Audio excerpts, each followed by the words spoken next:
What's up, everybody? Welcome to Kinda Funny Games Daily for Monday, July 31st, 2017. I'm one of your hosts, Greg Miller, alongside Andrea Renee, the busiest lady in the business. How are you? I'm doing pretty excellent, actually. You said all you did this weekend was sit on the couch and play games. It was my first weekend home all summer. I feel so good. It was. Right? I felt half compelled to go out and like do something because the weather was so beautiful this weekend down on the peninsula, but I really just didn't want to get dressed. I didn't want to put makeup on. I didn't want to go outside. I sent John to go get food and bring it back. Go scavenge for me. Yeah, I just played video games all weekend. What'd it was lovely. Fortnite for the most part. Oh, okay. So you're on the Fortnite train. I know you did the stream on Thursday. Yeah, so we had the devs in for What's Good Games. The stream was excellent. He actually showed us some really helpful tips. Yeah. But I popped in, I demanded Nick Chester, and all I got was a thumbs up from out. And I'm like, come on, He Nick. very much was like, I'm not going on camera, so I apologize. You're a coward, Chester, and everybody knows it. Thank you, Kevin.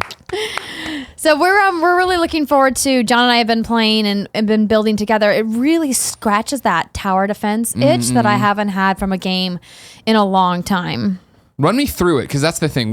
I saw it at Judges Week. Now it's out in the wild. What is it? We don't talk about any of our shows because none of us are really drawn to it. What is drawing you to it, and like what's the elevator pitch for it? So the base building and the tower defense aspect is really the kind of addicting gameplay part for me. And the combat is fun, but the thing that takes a little bit of time to really understand is the incredibly complicated menu system and the skill tree system. So there's a lot going on with this game, and I think that eventually when you're mid to late game, it'll all make sense and it'll all like really flow together nicely. But early game, the communication for how these systems work together is a little bit overwhelming. So the basic gameplay is you are a hero. There's 4 classes of heroes. There's constructor, ninja, assassin, and soldier. And each of your heroes has different attributes and different special abilities. And you play 4-player co-op. So you can either choose to go in with a team of people you know, or they'll publicly matchmake you with people. And there's a set of missions that you choose from on a map. You have a home base that you can build. It's a persistent base, which is great. So people that get really creative with base building can make some really fantastic structures with the different kinds of ways you can build up your base. And then when you want to have like a quick mission, you can just pop in to these random missions that are all over the map. So once you have your base, you have to expand your storm shield. So the overall kind of lore of the game is that there's this crazy big storm that has covered the planet, and it's bringing these husk monsters, and you have to push back the storm with your storm shield to save survivors that are getting attacked by these husks. Cool. And so as you progress with the game, your storm shield expands more and more, and you uncover more and more of the map, and you go out into these suburban areas or industrial zones or wooded or like woodland areas, and you find survivors and you bring them back to your base and you save them, essentially. Cool.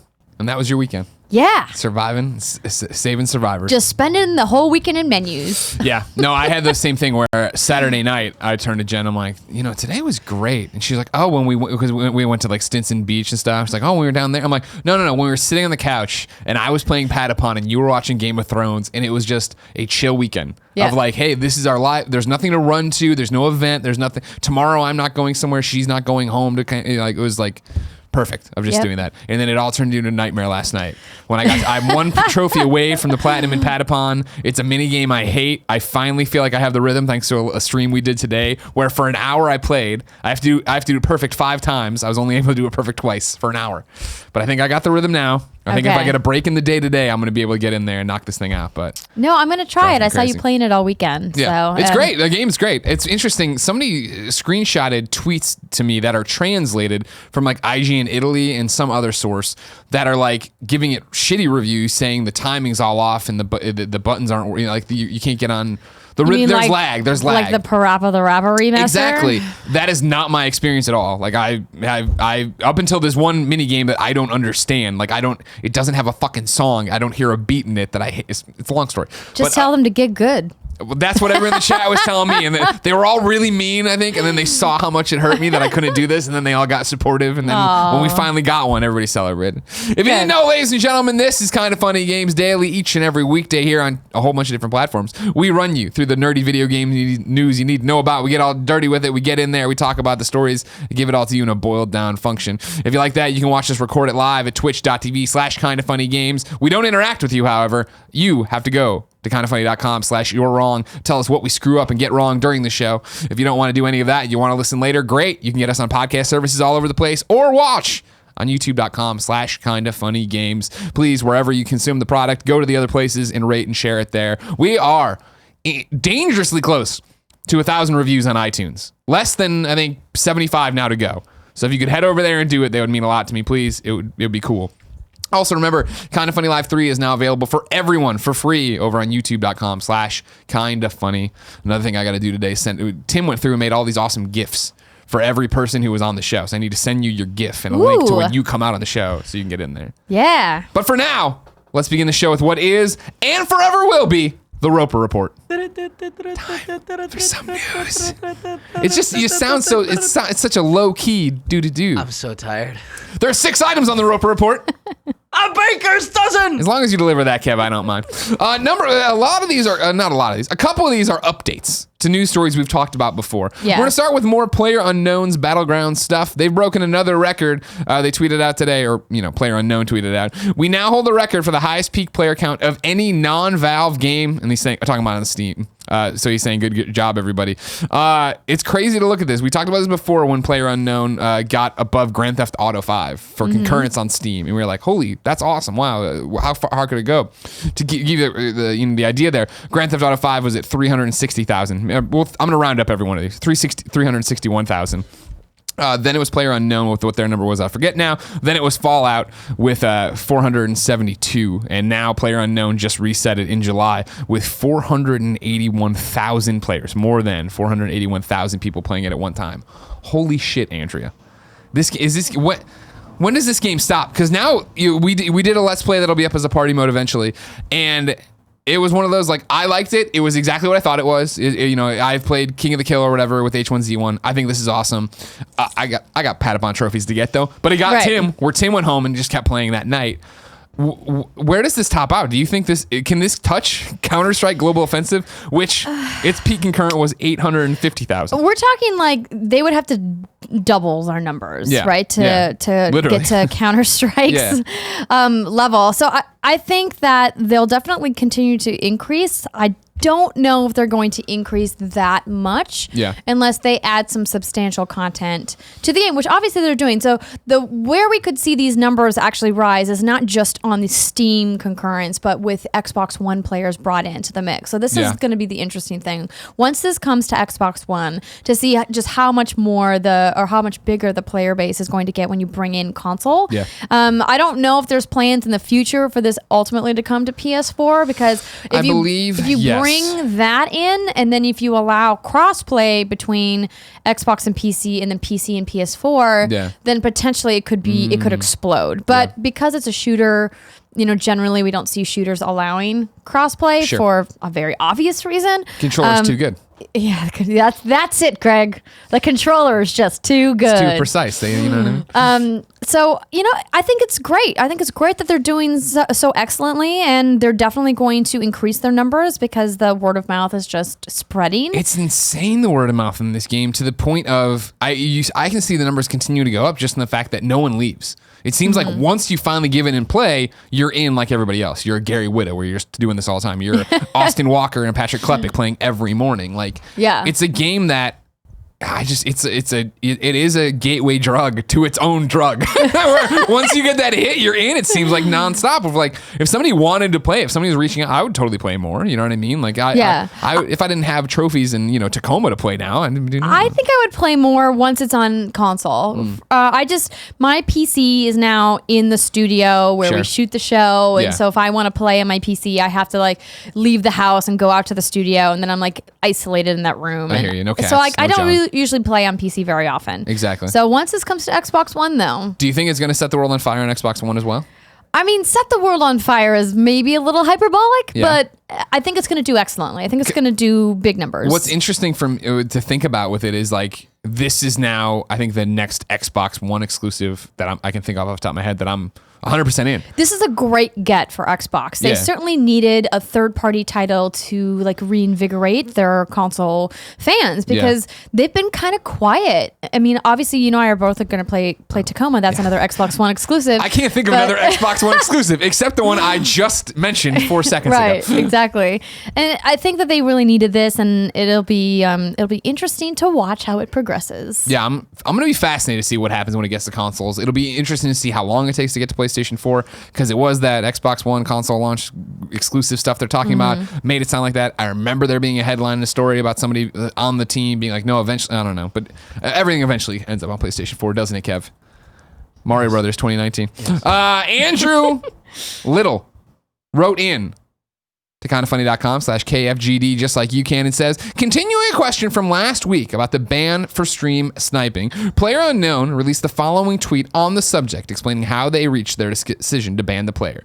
To bring you back up to speed, if you missed this, last week we did a quick aside. It wasn't a news story because it was developing as we were going live on Friday, I do believe, about this player. It was getting passed around from Reddit and just starting to get reported on other sites that this player had been banned, and the original Reddit thread was like, my friend just got banned for stream sniping, but he wasn't. It was funny that he was in that match with that guy, and meanwhile the PlayerUnknown Battlegrounds people had banned him, and everybody's like, well, no, he probably was sniping, but how do you prove that? And it's a slippery slope. The official statement reads this: I've seen the data and the community team looked at before issuing the ban, and the ban was indeed justified. The tracking data shows the player in question tried to join the same lobby as their target multiple times. While we understand we cannot prove this player was watching the target's broadcast, we see no other reason why they would consistently attempt to be in the same lobby as someone who is broadcasting live other than to have an advantage in the game. We have tracking in place that allows us to verify unfair play like this, despite what some players may think. For example, we can track when a player joins and quickly disconnects from multiple lobbies, only staying in a game when they are in the same lobby as their target. We're consistently developing new tracking systems and ways to ensure fair play from all players. We don't generally mention this publicly as it would give valuable information those that try to cheat the system. I think you missed a 2 there. No one gets special treatment, and if the data doesn't back up a claim, no ban is handed out. The community team is committed to ensuring everyone, no matter who they are, has a level playing field when in a game. So a little bit of light on that. I like that. It was confusing on the day of how do you figure it out, blah, blah. And I like that they're looking at, and I like that they're talking about it. This is another thing with PlayerUnknown, of course, obviously, that there is a PlayerUnknown, right, who made all this kind of happen, made the mod, then made the game or whatever. It's cool to see them, as the game gets bigger, still treating it like, all right, no, I'm going to talk. I'm going to be the pulpit. I'm going to give you the information. Yeah, it's a tricky thing. And as they mentioned in their statement, they can't really be too transparent about their practices because that would then open the door for other people who are looking to game the system or cheat to kind of get a leg up on and then they would have to, constantly scramble to stay ahead of them. So I get why it's kind of secretive why they make these decisions and how they go about doing it.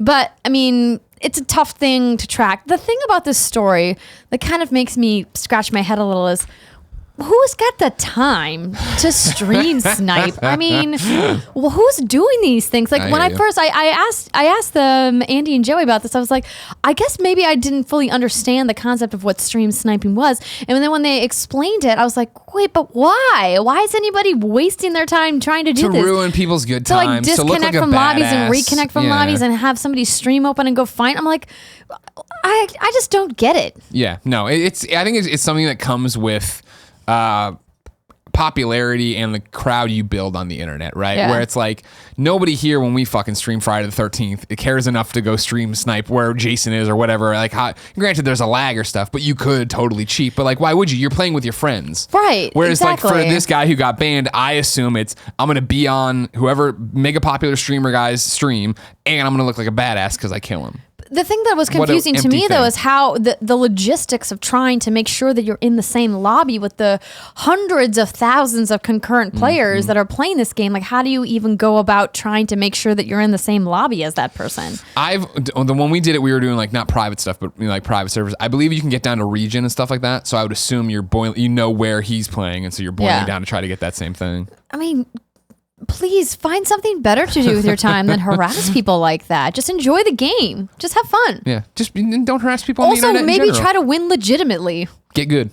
Get good, as everybody says. Stream sniping. Number 2 on the Roper Report is a super simple one. That Metroid Samus's Return hard mode and Fusion Suit are indeed locked with that amiibo. Nintendo told Nintendo everything. Yes, they are locked unless you buy the amiibo. We talked about it last week, so just a heads up. A little update for you. Nothing more to say, really. It's happening. That's how it is. Yeah. Pay it. If you want it, don't send a message. Number 3, I have Pokemon pros and cons.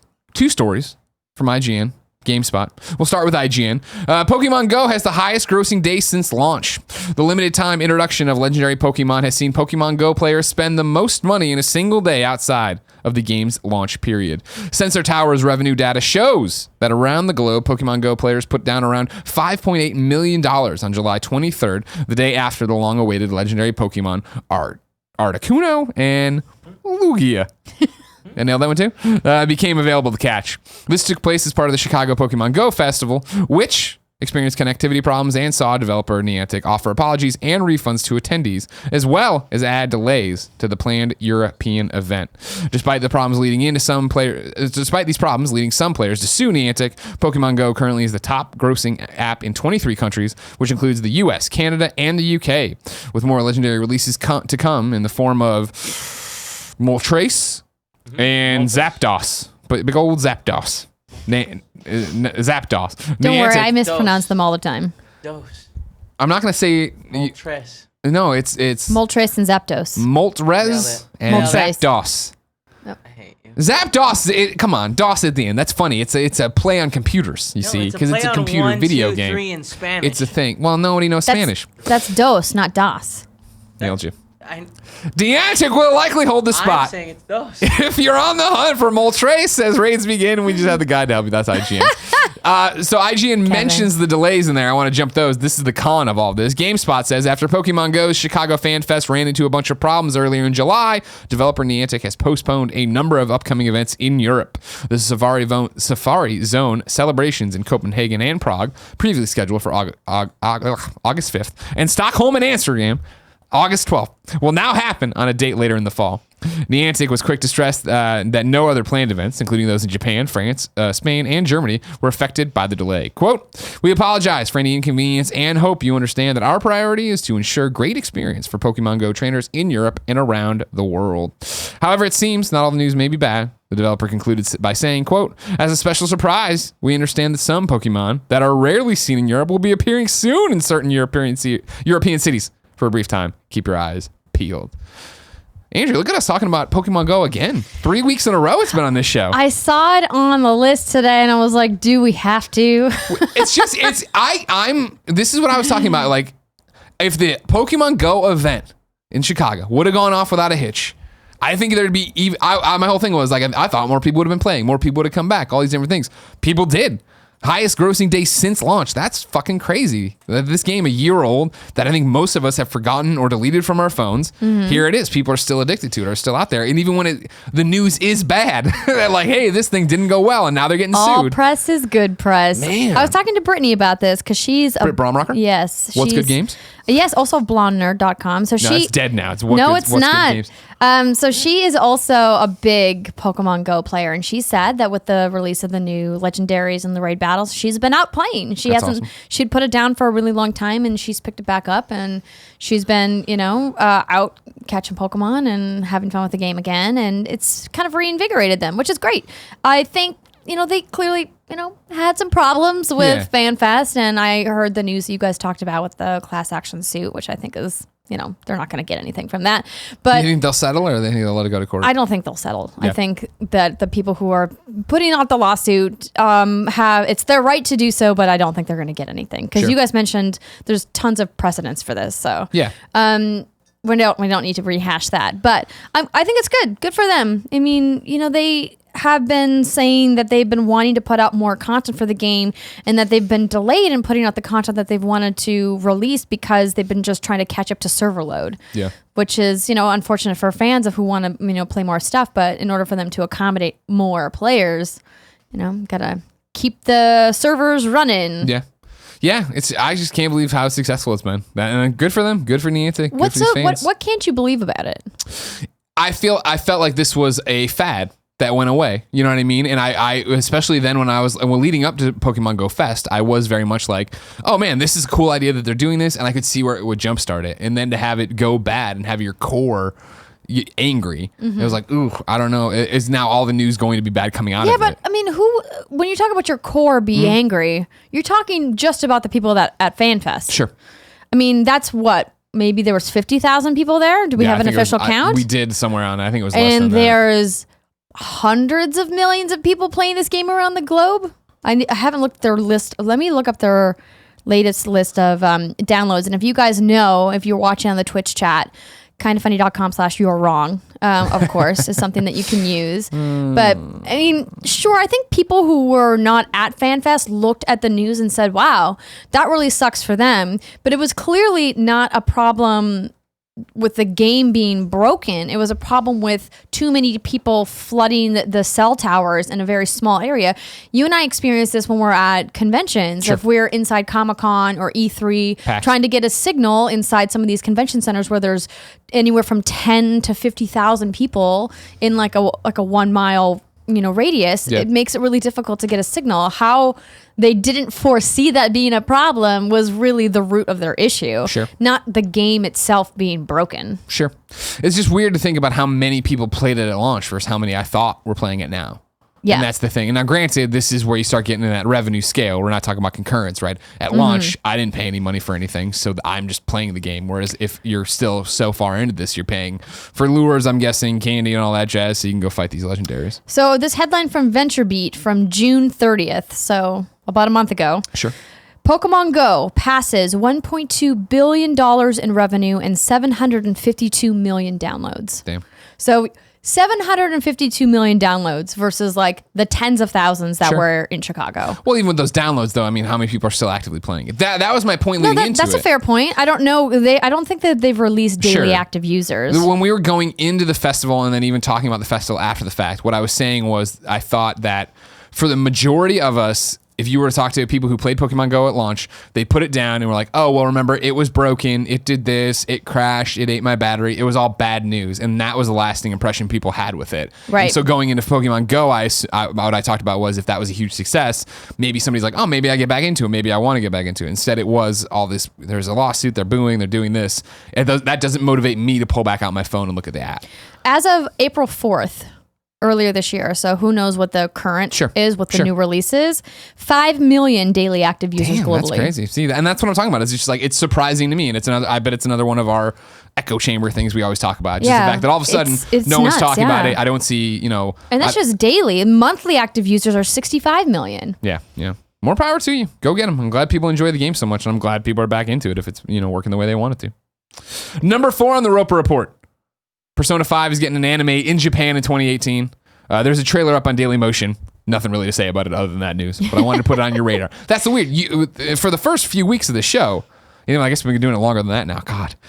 For the first... It's been over a month now. I know, it's been a long time. For doing this show, like usually we get the news and there's lots to say about it, but hey, there's Persona 5 anime coming. You need to know about it, but I still haven't beaten the game, so I need to get my life together, which I talk about on the Gamescast. That's up right now on youtube.com/kindoffunnygames. Number 5. Capcom is quote-unquote starting to prepare additional Switch games. Game Informer has this boiled down Wall Street Journal report. As the Wall Street Journal's Takahashi Mochizuki,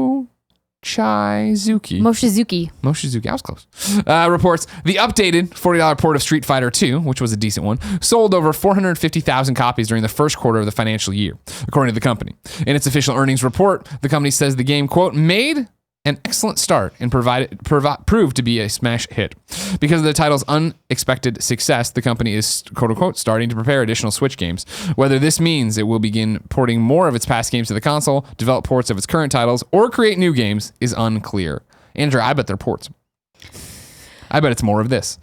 I mean, yeah, why not? Sure. People want to play games on their Switch. There's really not a lot to play right now. Yeah. There's a couple big tentpole games, and then once you finish those, there's maybe a few indies, but they take up a couple hours of your time, and then you're like, okay, twiddling my thumbs if Switch is your primary console. So yeah, ports, that's fine. I mean, they're being successful on other consoles, so Why not Switch? Yeah. I want to jump to a question that came to kindafunny.com/KFGD where Mr. Bro Bot Brian wrote in and said, "Hello, Greg and Tim. Stop being lazy. I tell you who's on the show. She's on again tomorrow." I'm all week, man, except for Wednesday. Yeah, okay. What is the hesitation with AAA third-party developers creating content for the Nintendo Switch? As a busy 41-year-old husband with one toddler and one on the way, it's very difficult for someone like me to dedicate time in front of my PS4. That's why my Vita and Switch get so much more attention. With the average gamer aging 35 and up, many will start having families like myself. With Nintendo literally crushing it right now and Switch owners salivating for good content, parentheses, Ultra Street Fighter 2 success, it would make sense to put these great AAA experiences on a console that fits our lifestyles. So I asked these devs, where are you and what does Kinda Funny think? Where are they, Andrea? What do we think? I think a lot of these bigger AAA third-party devs are waiting to see how it's going to go. Sure. And I don't blame them because you kind of burn them, right? So they want to make sure that Switch is popular, that people like the hardware, that software is running on the hardware before they're going to invest in, making the software and porting games over. Granted, it's not a crazy amount of money that we're talking about versus porting versus creating new software, but it's still money and still like a line item in somebody's budget that they have to account for. So they're coming. I think that they've seen that, it's going well. Yeah. And that Nintendo's kind of on a roll and that they're doing some good things and that people are playing and there's a demand. I think the biggest thing about it is when we talked about this last week, I think towards the end too, was like what are the profit margins on any of these games? And I think it's profit margins and then it's actual ability, where the Switch is less powerful than a PlayStation 4 and an Xbox One. So if you're working on that AAA kind of title, trying to bring it down to the Switch is going to involve a ton of work. And when you get down into a ton of work, granted, the Switch is selling well right now, but it's still not, there's not as many PS4s, and there's PS4 and Xbox One are so above and beyond in terms of sales. Why would you worry about a few million? That's why easy things like, hey, we're going to port something over. I know Tim last week talked about the Street Fighter thing of like, it was a pretty easy, it's a simple game. It's not that great. It is just the same game you've played a million times, but they brought it over and it sold really well because people are desperate or wanting games so bad. Yeah, I think Skyrim is a perfect example of this, right? Mm-hmm. So this is a port that's coming to yet another platform. Yeah. And people are excited about it. They had it in the wild for the first time at Comic-Con, and it looks like Skyrim just on a Switch. So we'll see how Skyrim does. I imagine that they'll sell probably at least hundreds of thousands of units. Yeah. I mean, when the remastered edition of Skyrim came to PS4 and Xbox One, it sold over 1 million units. So why wouldn't Bethesda bring it to Switch? And then, maybe Bethesda will bring some of their other catalog over to Switch, and Ubisoft is already doing this as well. We're getting Rayman on Switch, which is coming in, I believe, in September. Yeah. So it's slowly but surely. Yeah, that's by the end of the year, I think we'll have a much better picture of where the other major third-party devs and publishers stand with, really bringing some of their most popular franchises to Switch. And that'll be the interesting thing, right? Do you take a franchise that's, I don't want to insult it or anything, but like smaller and simpler, like Rayman, and make a Switch version or do something like that? Or are you porting games that are from the PS3, 360 era that had an audience there but could run on this thing? And but I think it's when the numbers really get rolling and there's stock out there, that's when it gets really interesting. Is EA and like Ubisoft, are they taking like, all right, UbiArts team, you go do this. Go make a Valiant Hearts-like game for the Switch. Go make something exclusive for the Switch because people will be there. Or is it going to be by the time Switchers are out in the wild and there's so many to get that the market's no longer how it is right now where people are so desperate to buy stuff? It's interesting. Nintendo really hasn't had a big library of third-party games developed exclusively for them. I mean, the last one that I can really think of that was major was probably Bayonetta. Right. Bayonetta 2 to be specific. But even their independent games aren't generally Nintendo exclusive. Yeah, they maybe arrive on window. Nintendo first, but then they come to other platforms later. Mr. Shifty out on PlayStation 4 now. So I would like to see them, invest in some more exclusive development. I mean, clearly Xbox needs this as well. So they're kind of now vying for the same market. But I mean, I think Nintendo's focus has been and always will be their first-party franchises. Oh yeah, that's why people 100%. buy Nintendo 100%. products. So I think something Drinkbox used to always say about the Vita, right? I think applies to the Switch, and I think it's that Switch owners want to buy Switch games.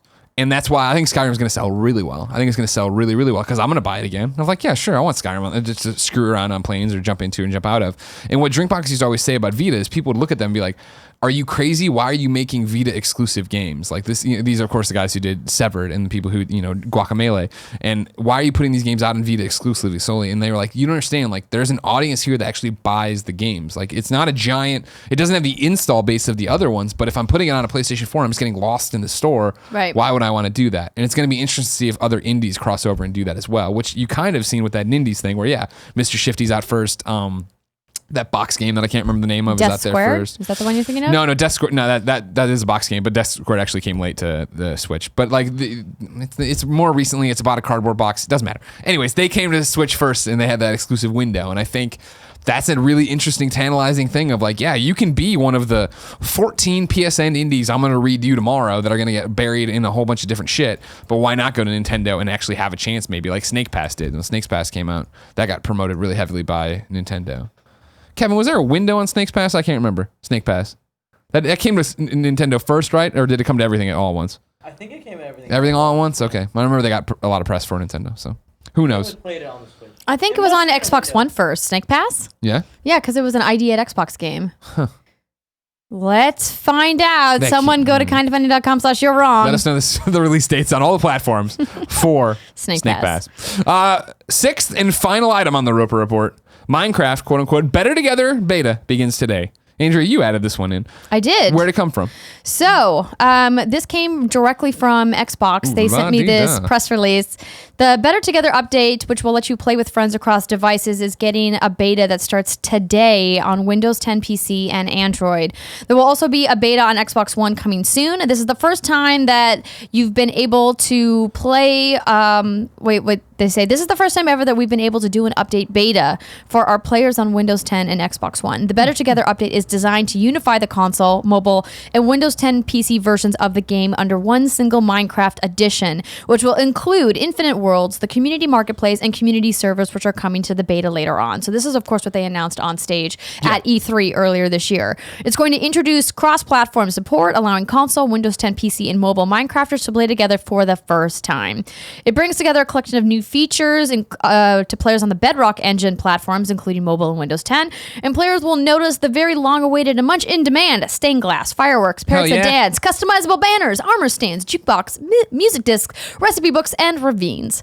And for multiplayer, they've added the ability for hosts to set player permissions and host options, along with other helpful tools. And last, but certainly not least, they've added the ability for players to share their creations in 3D by uploading 3D models from the game directly to remix3d.com. God damn. Does this do anything for you? You like Minecraft? I'm not a Minecraft player, but there are hundreds of millions of Minecraft players around the globe. So I'm sure this is exciting news for people out there listening that either have custom servers or, do builds or have, like a guild. Just want to play with friends who play somewhere else. That's really cool. Yeah. Yeah. It's, hats off to them for doing that. That was a really cool announcement. Come on, Sony. Get on board and let them come to PlayStation. You know what I mean? But yeah, that's awesome. I like Minecraft. I've been enjoying it. I've reignited my love for it with Switch, which is interesting because I did the whole thing of like Vita was where I was playing it forever and had this world that I built on, the old IGN Let's Plays with Brian. And I jump in and tinker with it every so often. And then so when it came to Switch, got it, put it on there and never thought about it. And then like one of the last major trips, I jumped in. I was like, oh, let's see how different it looks. I'm sure it's just the Vita version. And like there's insane draw distances and all these crazy things and all these updates I've never seen before. I'm like, fuck, this is a brand new game from what I saw. Yeah. I didn't realize what a gimped version I was playing. Well, after all this time, I think they have to continue to make those substantial improvements if they're not going to do Minecraft 2, right? Sure. Yeah. Yeah. And I'm sure it makes money hand over fist as it is. So why alienate those people and try to get them to get back on board with something when you can just keep updating, giving new reasons to play? Exactly. Yep. Andrea. Yes, Greg. If I wanted to go to mom and grop digital shops in stores around the country right now and know what was coming to them, where would I go?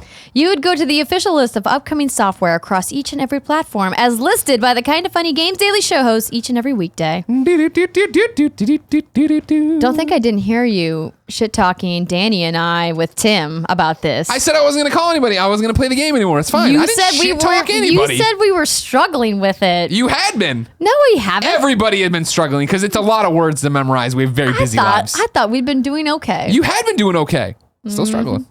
Still struggling. Did that sound like I was struggling? You read it. I saw your eyes on the page. Tim's been reading it. Yeah, I know. That's what I'm saying. Why are we being competitive? I love you. Why are we fighting? We're not fighting. Everything's fine. Out today, there are 2 games over on Steam. I added them late because I finally figured out I could just Google Steam new releases.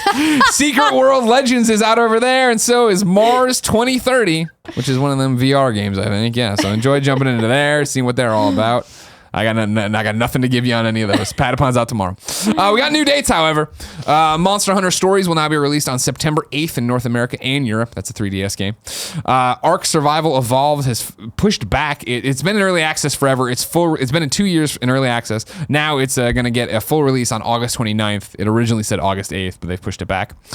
You've added here, Andrea. Yes, the latest version of Yokai Watch 2 called Psychic Specters is finally coming to the West. It originally debuted in Japan in 2014. Damn, son. And now it's coming to 3DS on September 29th. Nintendo had previously said it was going to be out this fall, but now September 29th. And then Destiny 2 PC Beta has finally been dated for August 28th. So this is open to anyone who pre-orders the full game, which also gets you an exotic weapon. But if you guys don't pre-order, you can still play in the beta a day later on August 29th, and then it will conclude for everyone on August 31st. So the PS4 and Xbox One beta was extended. I wonder if they're going to extend the PC beta as well. I would have to imagine they will, because just a few days to test what could potentially be a massive influx of players. What could go wrong? Well, I mean, they're using Blizzard.net, so they're using the Blizzard launcher. So if they are paired up with that team is obviously pro at handling mass quantities of players coming in all at one time. So they should hopefully be okay. What are your plans for the launch of Destiny? PS4, that's where my clan is. That's where I've been playing. I definitely want to try it on PC, but my experience playing it at the reveal event where you and I both were testing it out was that, first off, it looks gorgeous in 4K. It's uncapped frame rate, so as fast as your machine can process it, it will, kick off frames, but I am terrible with keyboard and mouse when it comes to first-person shooters. I mean, it's something you have to practice and you have to learn. It took me a really long time to get proficient with dual sticks on a controller. The idea that I have to go back and relearn that with mouse and keyboard, even though I know it's a superior way to play, it's just not my favorite way to play. So. Sure. Yeah, I want it to be easy and jump in. I could maybe do PvE content on PC, but if I'm doing Crucible, it's going to be on PS4. Andy and I's plan is we're playing on PlayStation 4. Okay. We know you're playing on PlayStation 4 too. Yes. Launch day, September 6th. We want to do a giant stream. Ooh. We sit here and play. Do you want to play with us here? That sounds excellent. Kevin, is it possible to do 3 feeds of games? I mean, a strike team is 3 players. There's going to be 1 feed of games. Oh, is that how you want to do it? Yeah. I thought Andy and I were playing here. I thought we were doing dual screen like we did with the Gears of War thing back in the day. No, I mean, that wasn't the plan. Okay. I thought we were just going to do 1 stream. Can anybody hear you right now, by the way? You're just leaning back talking. Sorry. Yeah. You're very far away from your microphone. I'm not mad. Yeah, I mean, I think for ease of, audio and stuff, I think just having one person playing. But we're all here playing on our different screens. But we're all saying, okay, that could work. That could work. You're welcome to invite it. Or I could potentially stream that from home, exactly. and we could all just play together. And we have dual streams going that way. Okay. That might make more sense because I looked at this thing and I put it on the calendar, and it turns out on Wednesday the 6th, which is a weird release date, all 3 of Nick, Tim, and Kevin are out. So that's way... Probably not having the most complicated stream on that day. Not probably a good idea, a safe bet there. Is Cool Greg running the ship that day? Oh yeah, we've been training him. He's getting good.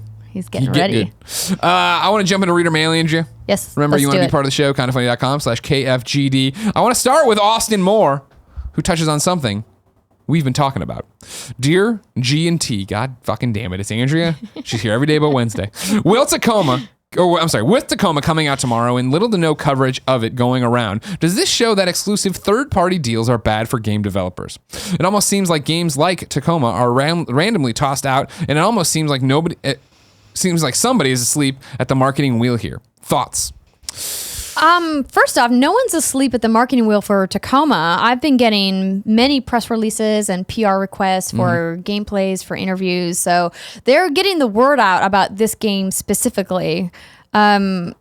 I think that third-party deals can be very great for the right developer with the right platform, with the right terms. You don't want to take a developer who's maybe not as well known as some others and give them a really long period of exclusivity, because that could hurt their discoverability and their reach later on in the life cycle of the game. But it could also be really beneficial to them up front. Look at Psyonix and Rocket League, for example. Yep. Like that exclusivity with PlayStation was excellent for them up front. And now they're huge. Yeah. And that was an example of a third-party deal done right. And I think that these deals are going to continue to be really important, as we've been discussing, for all of the platform holders, and they're not going to go away.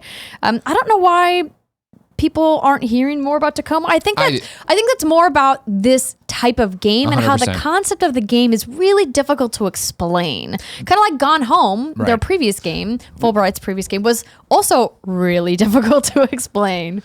That's the whole thing about it, where I think that we're taking the success of Gone Home and trying to apply it to Tacoma, and the fact that leading up to the release of Gone Home, there was no buzz about Gone Home. No, not at all. And that's the thing I think is going to happen again with Tacoma, where Tacoma's going to hit. And if they do what Fulbright does so well, everyone's going to be like, holy shit, this game isn't what you think it is. You played this happens, that story, blah, blah, blah. I think that's when it picks up steam. Because we've had this, I've brought this topic up before of like, oh yeah, Tacoma's coming up and I'm excited about it. But I think it did not hurt them, but the fact that it got announced so long ago and then it's been like a steady thing, but it's almost the same demo you see every time because they don't want to show you too deep into the game, has tempered expectations. And it's like, how many times they like you're saying, Steve Gaynor was coming through for interviews and all this stuff, and tried to make it work to get him on Game Over Greggy's show. I didn't want him on Gamescast because I didn't want to talk about Tacoma, because I know we can't say anything more than what we've already said about Tacoma.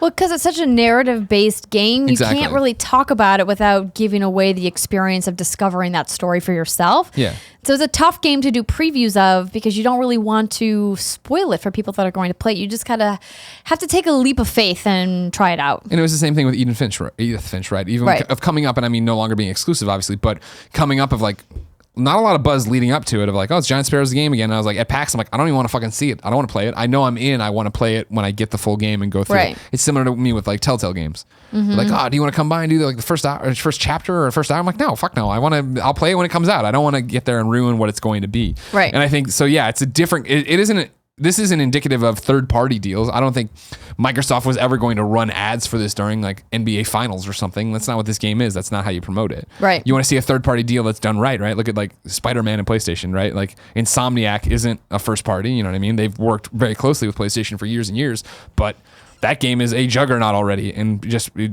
everybody's so excited for it, and like that's how you can do a game of that caliber, of that size.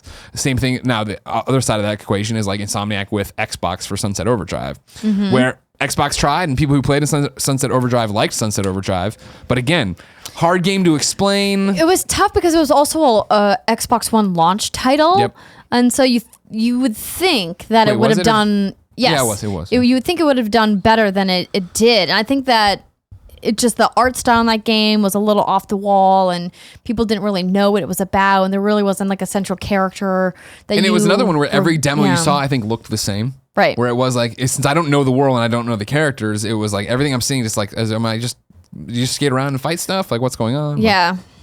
So I think it really is dependent on what the game is. 100%. Javier Bonet Riaz, or now he's calling himself JBR, says, hey Greg and Tim, god fucking damn it.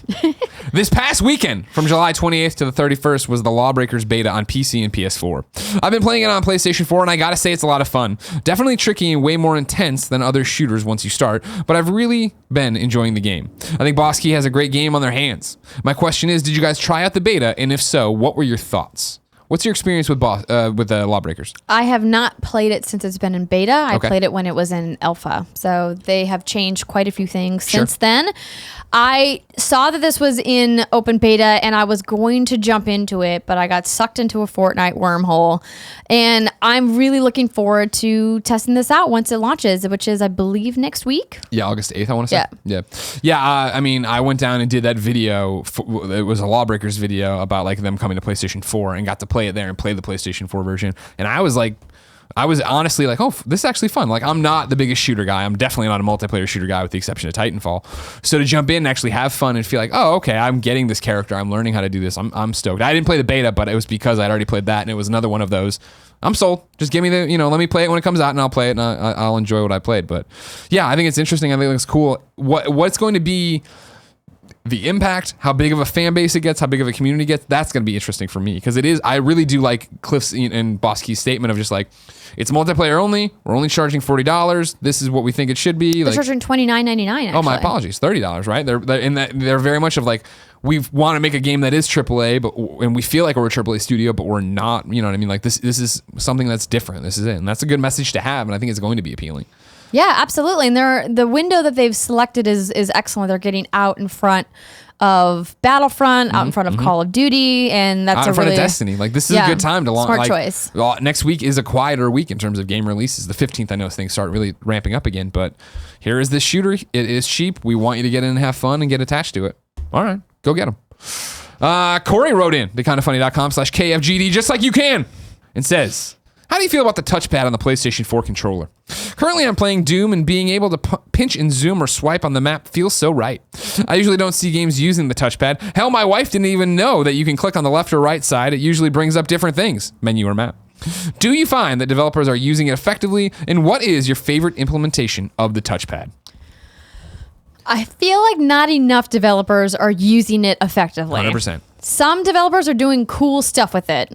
Most developers just use it as an extra button, and they're not really utilizing it. Not even extra button. It's literally it's start and select. You know what I mean? Like it used to be. It's just like, okay, we've replaced these buttons with this thing, and like now it's just two sides of the screen. Yeah. Yeah. It's the same thing of like whenever you talk about innovation, whether we're talking about like the Wiimote, the Wii gamepad, the PlayStation Move, when you start deviating, what I always talk about, especially when we're talking about like graphics and this, and like, oh, well, the Xbox One, well, your Xbox One X is still going to have to deal with the fact that games are going to be made for PlayStation 4, so they're up, blah, blah, blah.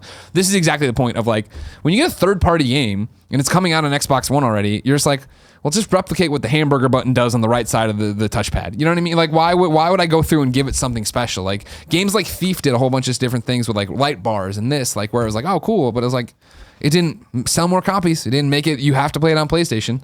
Right.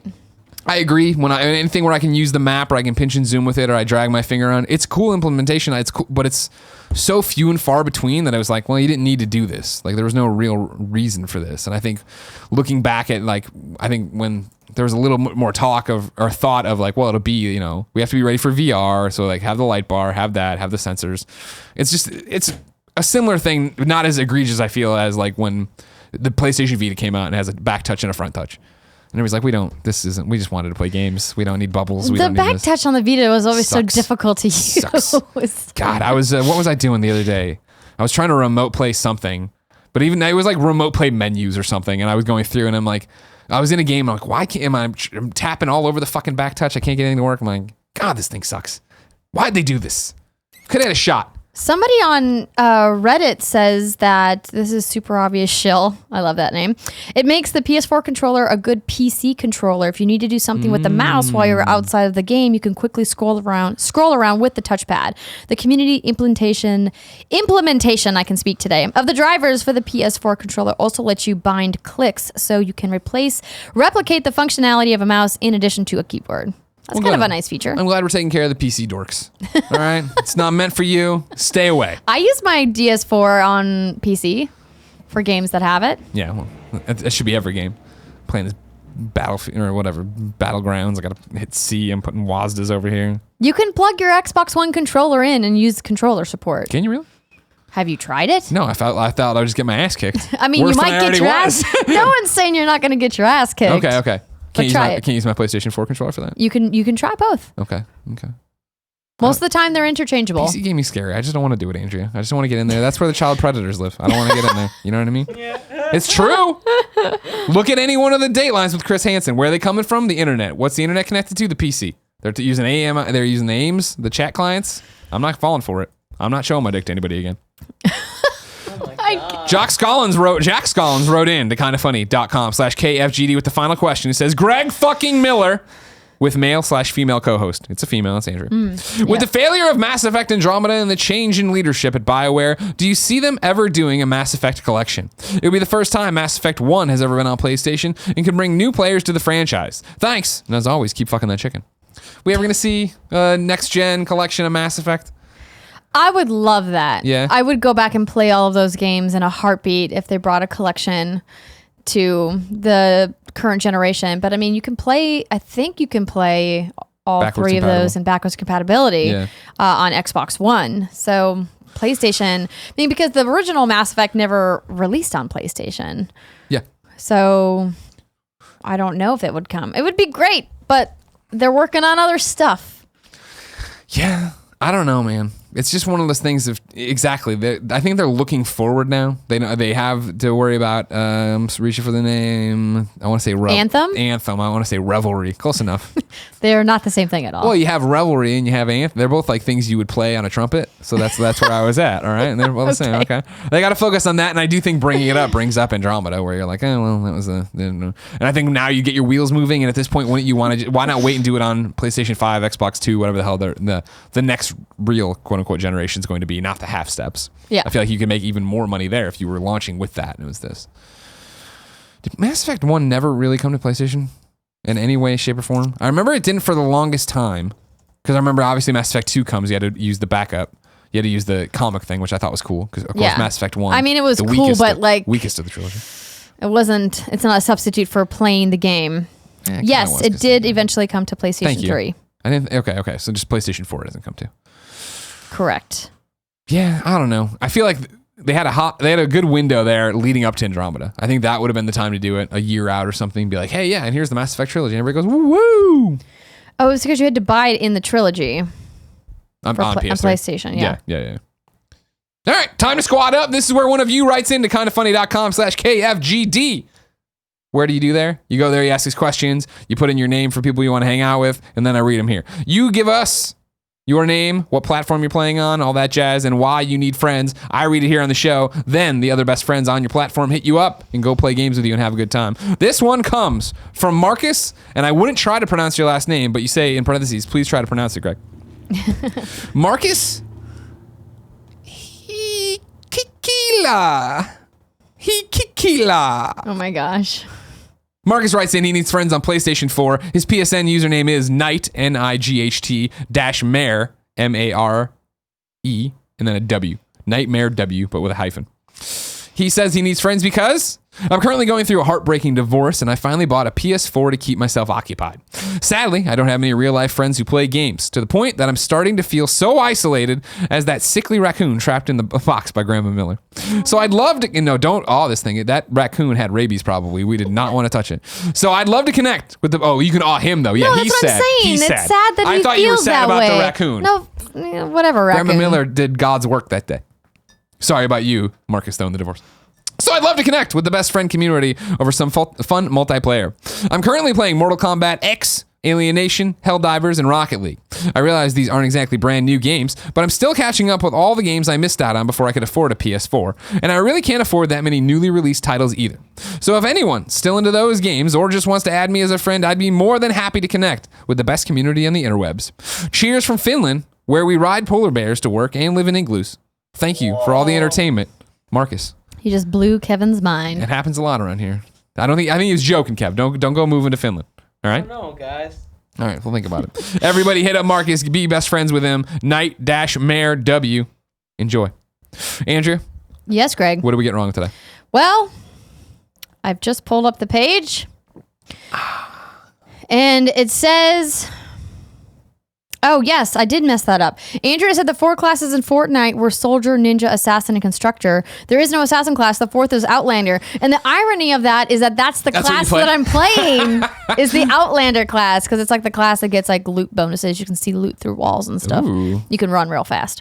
And you deploy this like mechanical bear that has double guns and it rotates around. Yes. It's like a giant bear bot, and it says, "I am a bear. You are not a bear," and it just shoots everybody. Okay, that's cool. I like that. It's excellent. So thank you for that correction. I have to say this. I believe that Monster Hunter on 3DS was both exclusive and rather big as well. I don't know what that means. We were talking about that. We couldn't think of the last Nintendo. You said Bayonetta 2 was the last exclusive of relevance. Yeah, but the new Monster Hunter. Are you talking about Monster Hunter 3? Which Monster? I see what you're talking about. Now I'm caught up. The Monster Hunter that came to the Wii with the controller. Which Monster Hunter are we referring to here? Okay. I don't know. If you could, I don't know if you're going to be able to write in again, but yeah, if you could clarify. Give context, yeah. Okay. Snake Pass release dates as per Wikipedia. The game was released for Microsoft Windows, Nintendo Switch, PlayStation 4, and Xbox One in North America on March 28th, 2017, and in Europe and Australia the following day. So I guess it did not come to Xbox first. I thought for some reason it did. Maybe because they promoted it? I don't know. That's weird. No, and the Switch did a lot. I don't know. Yeah, I don't know either. Okay. I mean, I didn't say it, so I don't have to know. All right. Sunset Overdrive came out on October 28th, 2014. Xbox One came out on November 22nd, 2013. That doesn't sound right. That doesn't sound right at all. It came out before the Xbox was in stores? No, after. A year after, he's saying. It came out a year after. I'm pretty sure they had launch bundles. I think it... Will you look it up? Yeah, I'm on it. I remember it. I remember it not being a launch title. Okay. I could have swore they did launch bundles. But I could be wrong. October 28th, 2014 was Sunset Overdrive. Okay. Well, yeah, because the consoles launched in 2013. Wow. Right? Wow. Yeah, no, you're not right. Crazy. Yeah. So Xbox clearly One released on November 22nd. I got it wrong. Thank you for the correction. All right, Greg and Andrea, during today's show, you said that. Okay, we already talked about that. Yes, we already talked about that. We already talked about that. These are all about Sunset Overdrive. Sure. Thank you. Okay. Thank you for correcting me. It was a while ago, okay? A lot of stuff has happened since then. No one's judging you. Oh, no, they're judging me. Well, it's the internet. They're judging all of us at all times. So this is what we were talking about at the end here, so maybe they put this in before we clarified. Mass Effect was released on PS3 as part of the Mass Effect trilogy, both in print and digitally. So after further looking, it looks like if you wanted it on disc, you could only get it as part of the trilogy, but you were able to buy it as a standalone for digital only. So you couldn't get like a Mass Effect retail disc for PlayStation, only for Xbox. Okay. And that's it. Okay. Now, I usually give you the rigmarole here and end the show. We have one more question that we're going to put in here, but it spoils The Last of Us. So if you don't want any Last of Us spoilers or any discussion about the ending of The Last of Us, this is your chance to leave. Remember, it's Kind of Funny Games Daily, each and every weekday, all the nerdy news you need to know about video games. Go to all the different things. Subscribe, like, share, thumbs up, Patreon, Kind of Funny Live 3's up. Okay? All right. So the final question. This is the special segment called Let's Spoil The Last of Us. Kevin Brown writes into kindoffunny.com/KFGD and says, "Hi guys. So I had a conversation lately with a friend who was convinced that Joel was the bad guy by the end of The Last of Us. He considered him to be one of the villains of the game. Now, I'm not condoning his action, but that thought didn't even cross my mind until after I finished the game. I've played through it 4 times since launch, and I still don't consider Joel's actions evil. Would I have done anything different given the situation? I can't say for sure that I would have. Does that make me a bad guy, or are some of his actions justified? What do you guys think of the character of Joel after finishing the game? Thanks for the great work. Love the new content. Much love from Ireland, Kevin. When you finished Last of Us, did you think Joel was a bad guy? No. Wow. I 100% did. Yeah? It's one of my... there's so many... I'm sure there's so few moments that I have like video game memory burn, and it was I finished that game and I immediately texted Neil and I texted him like, I was the bad guy, Joel's the bad guy, and he's like, no, I mean it's your interpretation, but and he was trying to get in this like heady space. So I'm like, no, he just fucked over the human race. He's a bad guy. No, but you don't know that. You did. No, because we don't know if there's another person out there who has what she had, right? And I think that if you look at how his actions played out throughout the entire game, a bad guy is evil in the core. Mm-hmm. They're evil all the way to like the center of their being. They don't think about other people. They only think about themselves or the power or whatever they stand to gain. And that's not who he is as a character. He's got good inside of him, and evil people don't have good inside But remember, them. the villain always thinks he's the hero of his story. So when he's popping off kneecaps and putting pens in people's mouths and having, like, his actions are selfish, right? His actions aren't Selfish selfless. is not evil, though. Sure. Well, now it's also important, I think, to point out the fact that this is like the Walking Dead universe, right? Where morality, everybody's in a gray area here. Right. You're killing people left and right. I don't know if our rules, apply or whatever. But totally, by the end, like, because for me, I always talk about it, like, I'm playing through that final level, shooting all the guys, and you get into the room with the doctors and Ellie, and it popped up. Like, he draws the gun on the doctor, and I was like, oh, okay. And I waited for the choice to pop up, and it didn't. And the doctor stabbed and killed me. And I was like, I have to kill the doctor? Like, I started up and shot, and I was like, holy shit, I did not see that coming. I thought it was totally to do the usual video game cop out of like, no, choose your own ending. And it was like, no, Neil. It would have been better if they could have left like the option to like let the doctor live, right? But if you think about it, he doesn't know if what the doctor's saying is true. He doesn't know if the doctors are lying to him. He knows that he cares for Ellie, and they've created this bond and this relationship, and he doesn't want anything to happen to her, because what if the doctors are wrong? What if they open her up and like they kill her, and then like the shit's blown up, and now he's let them kill this person that he's created this bond with? Daughter number 2. I don't think he's bad at all. Did he make some questionable choices? Absolutely. I'm getting to Monday morning quarterback the entire situation, of course. Because first off, I don't think it would have been better if they had the choice. I just was prepared for a choice, because video games have taught me that, to go the rest of the way and finish it and be like, man, I would not have done any of that, but be like, I respect the story. I'm glad that Naughty Dog told the story they wanted to tell. I was all for that.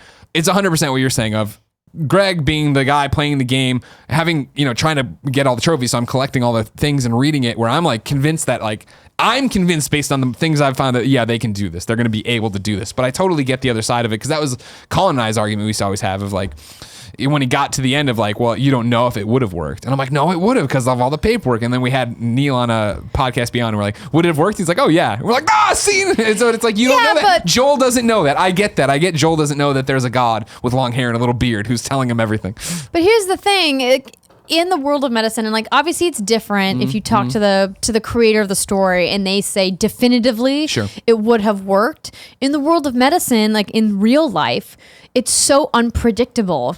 The doctors don't know if things will work, even if historically procedures or certain types of diseases have been eradicated. Like there's always like the X factor in when it comes to the human body and the way that it reacts to disease. And so I think it's a little unfair for Neil to be like, oh yeah, it would have worked. You're the asshole. I think he means that. Like if he's it would have worked in terms of you would have been able that it's possible to get the cure. She did have this. They had the procedure that I still think there is the random number generator role here, right? Of like, oh, maybe something goes wrong. They nick an artery, blah, blah, blah. That kind of thing. It's not fair for him to say it's up to interpretation when he has dictated what the story is and then come out to be like, well, actually, this is what it would have happened. Yeah. But that's bullshit, Neil. Come on. You can't have it both ways. But I mean, the other thing gets interesting too of like, and this is another conversation argument we had all the time of just like, well, okay, let's say it does work. You go through and everything goes fine. How do you disseminate this cure? How do you get it around? You know what I mean? It's not like do you have the capability CDC doesn't exist anymore. Nobody, yeah, exactly. People hate the fireflies. You don't even know what's going on. Like, how do you get people to trust you and do all this stuff and you got monsters everywhere? Joel's a bad guy. You don't. He's not a bad guy. Ladies and gentlemen, this has been Kinda Funny Games Daily. Thank you so much for watching and or listening. Remember, it's up each and every weekday on a number of different platforms, Twitch, YouTube, iTunes, all that jazz. If you could go review it, share it, subscribe to it, that'd be grand. Kinda Funny Live 3 is up for everybody for free. Go to youtube.com/kindafunny. You can watch it right now. Enjoy that. Tomorrow, there'll be a Mario plus Rabbids Let's Play up on youtube.com/kindafunnygames as well. Andrea, what do people need to keep an eye out for you this week for what's good games and everything else? Well, this week today specifically, and for Kinda Funny patrons as well, today is the last day to get in if you want to get the stuff for August, because they close it off and they charge people starting on the 1st, at least for us, the way we have our Patreon set up. So if you guys want to support what we're doing for the next month and get our exclusive stuff, it's patreon.com/what'sgoodgames. We have a stream on Thursday. We had a special interview with Ian Dallas, the creative director at Giant Sparrow, about the Xbox One launch of What Remains of Edith Finch. There are story spoilers in that interview, which we warn about in the title. So if you guys want to hear that, you can download that on podcast services, or you can also go to our YouTube page and check that out. Great. Andrea, thanks for coming by. Hey, thanks for having me. I'll see you tomorrow. She's here tomorrow. Don't address your questions to Tim or Danny. Danny's just gone again. I am here tomorrow. Until next time, it's been our pleasure to serve you.